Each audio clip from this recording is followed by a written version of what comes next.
బిస్మిల్లాహిర్రహ్మానిర్రహీం. 38 అల్ హకీం. సర్వము తెలిసినవాడు అల్లాహయే. ప్రతి ప్రాణి అంతర్బాహ్యాలను తెలిసినవాడు కాబట్టి అల్లాహ్ అల్ హకీం అని పిలువబడుతున్నాడు. ఒక వస్తువును మనం బాహ్యపరంగా చూడగలం, కానీ దాని అంతర్కోణం మనకు తెలియదు. ఒక వస్తువు లేక ఒక విషయం మనకు బాహ్యపరంగా ఎంతో మంచిదనిపిస్తుంది, మనసుకు ఎంతో నచ్చుతుంది, కానీ కాలక్రమేణా దాని దుష్ఫలితాలు మనకు తెలిసి వస్తాయి. అలాగే మరొకటి చూడడానికి ఎంతో చెడుగా, పెద్దగా, మనకు లాభం చేకూర్చేదిగా కనిపించదు, కానీ క్రమేణా అదే మనకు మున్ముందు ఎంతో ప్రయోజనాన్ని చేకూర్చగలదు. మనిషి సదా పైపై మెరుగులకు, తాత్కాలిక లాభాలకే ఆకర్షితు అవుతాడు. శాశ్వత ప్రయోజనాన్ని, సత్ఫలితాలను చేకూర్చే వాటి పట్ల అలక్ష్యం చూపెడతాడు. ఇది మనిషి నైజం. పరలోకంలో శాశ్వతంగా స్వర్గ సుఖాల్లో తేలియాడాలంటే ప్రపంచంలో ఎన్నో పరీక్షల్ని ఎదుర్కోవాలి, ఎంతో సహనం చూపాలి. అందుకే మహాప్రవక్త ముహమ్మద్ సల్లల్లాహు అలైహి వసల్లం ఒక ప్రవచనంలో అన్నారు, నరకము పూలతో కప్పబడి ఎంతో ఆకర్షవంతంగా తయారు చేయబడింది. అజ్ఞానం చేత మనిషి బాహ్యాకర్షణకు లోనై నిజమైన సత్యమైన మార్గాన్ని కాదని, తాత్కాలిక ప్రయోజనాన్ని పొందే వక్ర మార్గాల్ని అవలంబిస్తున్నాడు. కానీ రేపు పరలోకంలో ఎంతో పశ్చాత్తాపానికి గురవుతాడు.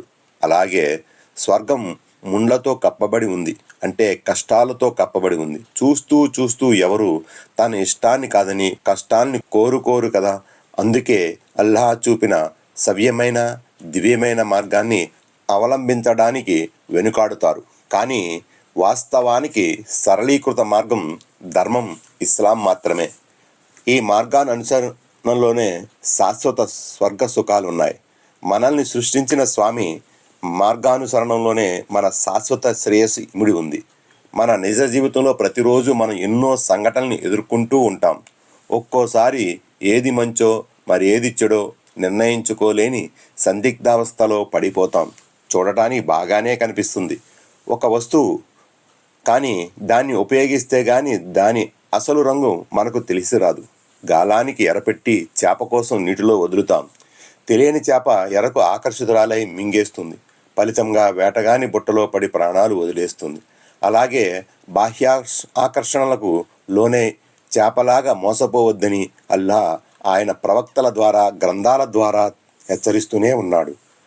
మనిషిని కానీ చాలా కొద్ది మంది మాత్రమే స్వర్గానికి వచ్చారని చివరి గ్రంథం ఖురాన్ ద్వారా తెలుస్తుంది. గాలి, వెలుతురు, నీరులాగే అల్లాహ్ ధర్మం ఇస్లాం కూడా అందరిది. ఎవరు దీన్ని సొంతం చేసుకుంటారో ఉభయ లోకాల్లోనూ సఫలీకృతులవుతారు. నిశ్చయముగా అల్లాహ్ గొప్ప జ్ఞాని, గొప్ప వివేకి. తాను కోరిన వారిని తన కారుణ్య ఛాయలోనికి తీసుకుంటాడు. దుర్మార్గుల కొరకు ఆయన అత్యంత బాధాకరమైన శిక్షను తయారు చేసి ఉంచాడు. దివ్య ఖురాన్ 76:30-31.